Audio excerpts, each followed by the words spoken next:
Tempo Afrique Travel. Vous voulez voyager? Achetez vos billets d'avion à l'agent de voyage Tempo Afrique Travel.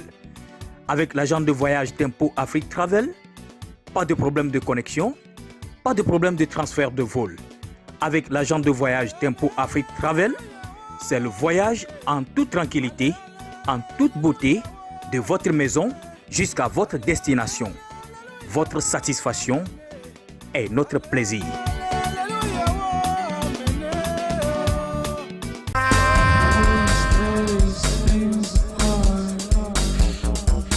Hot mix mixing.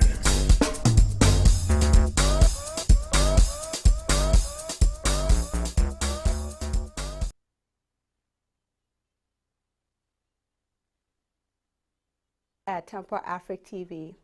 There are 3 specific topics that I want to cover with you guys today, and some of these topics are things that we always demand that could be a change to our nation and our countries and our society as well.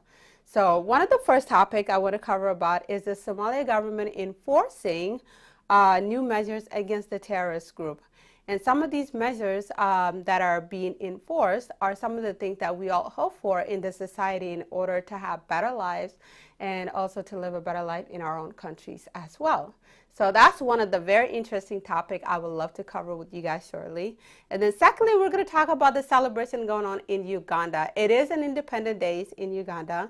So they have a massive celebration that goes on for many days. And we can't wait to tell you more about how they celebrated and how it went along as well. The third topic is Zimbabwe. So Zimbabwe is demanding benefits from the mining to gain profits as well for a lot of the resources that goes out of Africa. Now, these are the things that we finally hope for, that we've always hoped for, and that are finally coming to place. Now, first starting off with the Somali government, enforcing new measures against the terrorist groups in Somalia. So the Somalian government enforces new measures against the terror groups, mainly fighting against the terrorism in general and the Al-Shabaab extremist group.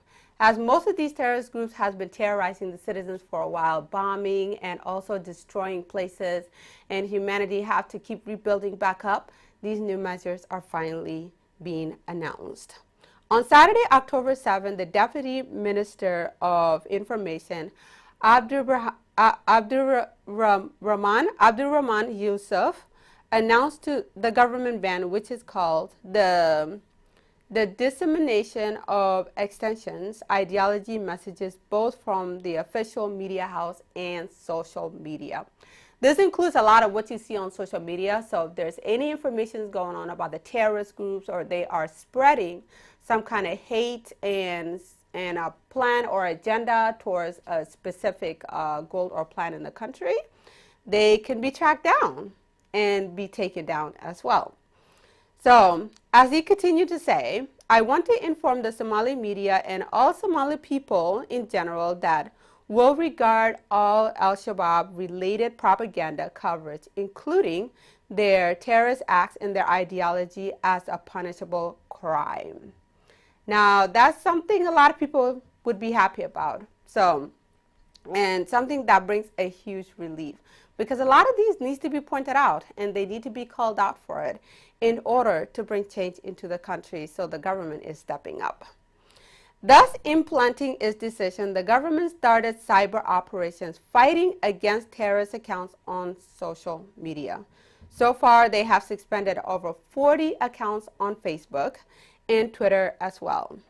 And the deputy minister also added, speaking to the AFP news agency, Yusuf insisted the decision would not affect normal news coverage about Al-Shabaab by journalists in Somalia.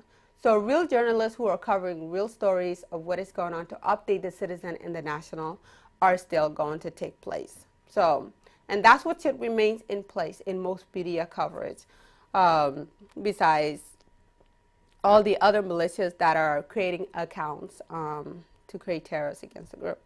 The armed force, backed by local militias and international allies, have waged a campaign against the Al-Qaeda, link group, which still controls swaths of the countryside. So the spread has already been massive. So with this new tracking that is taking place, hopefully it can limit it down or drop down to some of these terrorist acts. Earlier this week, the jihadists carried out a deadly triple bombing. The Ministry of Information, in a statement, urged Somalis to report any accounts linked to terrorist activities. So there you have it from the Somali government. Secondly, going on to the celebration in Uganda, in Kampala. It is a Happy Independence Day, which is a big, massive celebration time for Uganda. They've been having about 4-day celebrations straight. The 4th Ugandan National Cultural Century, which is also abbreviated as UNCC, annual Art and Cultural Festival is in full swing right now as we speak. The event kicked off in Kampala on Friday, October 7th, and will close on Sunday, October 9th, with a celebration of the 60th anniversaries of East African National Independence Day. So a happy Independence Day to Uganda and all the Ugandans around the world and also in the diaspora. And hope you guys are celebrating too as well in whatever country you are alongside with the national country. Throughout the 3-day celebration, this includes a lot of processions, traditional dances, and other performing arts which have animated the streets of Uganda. The event, organized by the Ministry of Gender, Labor, and Social Development through its UNCC agency, also aims to contribute to the preservation of Ugandan history and traditional, as well as stimulating the local economy. After the main independence celebration, stage performances are to be brought out to end the festival. And this includes a lot of music, a lot of food as well. Things that normal citizens would be so happy about when it comes to their own country. So again, congratulations to Uganda for their 60th year of Independence Day over there. Now, meanwhile, in Zimbabwe, there has been mining claims that's been going on that are being announced by the government. So miners operating in Zimbabwe will have to pay some of the royalties in refined metal rather than cash. Now, royalties are usually payments that are a lifetime. They are forever. So whenever another country comes to take the resources of that country, there has to be some kind of percentage or royalties that are being paid out. And that's how the country continue to profit from things that are taken out of their own land. So, which is a great news, is a big breaking news. The country's president announced the move in a newspaper on Sunday, October 9th, as the country struggled to benefit from demand of its resources. Now, starting in October, which is this month, government now requires the part of these royalties come as actual refined mining products, which was wrote in the Meningawa newspaper in Zimbabwe. Main minerals found in Zimbabwe are gold, platinum, chrome, coal, diamonds, and lithium. For a start, the Meningawa doesn't want the policy to be a frozen time policy. So the law targets 4 of these key minerals. Now, as the president announced or has added, 2 of them are precious, and they are the gold and the diamonds. The other 2 are high value minerals, and that is the lithium and the platinum group of the metals as well.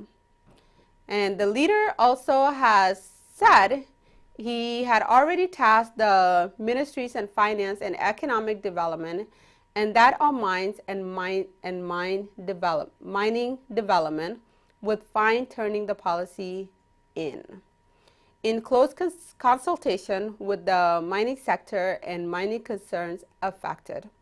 He also added the new policy would require the Zimbabwe's Reserve Bank of Zimbabwe to have to possess a system for demanding and collecting designated minerals, even where these are possessed beyond our borders.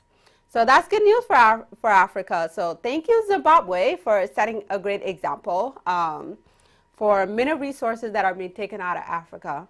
The country should definitely grow and develop from it. The citizens should also definitely benefit from it to advance their lives and to bring changes as well. So we hope such things continue and other countries adapt as well, because Africa is a one continent known for many resources that is being used all over the world. So it's up to the leaders to make their demand, to put their foot on the ground, to say, okay, here's our resources, you could take them, but we want our royalties, we want this part paid, or however way the country could benefit from it. So now moving on to entertainment, what is going on in the entertainment world? Well, I will cover one of the most untalked about countries in the world, which is South Sudan. And this is one of the newest and the youngest nation, of course. It has been 11 years already since their own independency. And the entertainment industry is starting to pick up and be recognized throughout Africa and around the world, which is a great news. It's a great breaking news. It's one of the least countries that does not have that much exposure when it comes to entertainment. So next weekend, South Sudan are having a huge major event where they are bringing in one of the most trending artists from Nigeria, Kiss Daniel. So Kiss Daniel will be attending one of the largest events by it's called Miss Ashaiwir, that he will be performing. And that is a huge, massive trend right now going on in the South Sudanese community. And it's also a great joy to have big celebrities starting to come into South Sudan to finally experience what South Sudan is all about. Now, in the last couple of years, the reason why I mentioned that, because most people portray South Sudan as the negative that you see on media, but not so much of the entertainment and the good things that goes on in South Sudan as well. It may be the youngest nation, but people really are finding ways to build up their country in what makes people happy and what makes people brings joy as well. So next weekend, you'll definitely be seeing a lot of trend of these events that are taking on with Kiss Daniel arriving to the country. So maybe Kiss Daniel will finally get to witness what it's like to attend South Sudan concert. And I wouldn't mention so much of the other East African artists like Diamond Platinum who have attended, Harmonize who have been so supportive in the South Sudan industry, including Eddie Kenzo. So East Africans are doing their thing. So now to involve West Africa to come and witness South Sudan is a huge, massive call in South Sudan. And also Ruger will be there as well in South Sudan that same weekend. So there may be some competition going on here and there. I mean, it's still, you know, a development for a new nation. But I'm pretty sure it will all grow and get better along the way. And the music of South Sudan will finally be recognized all over Africa and then around the world.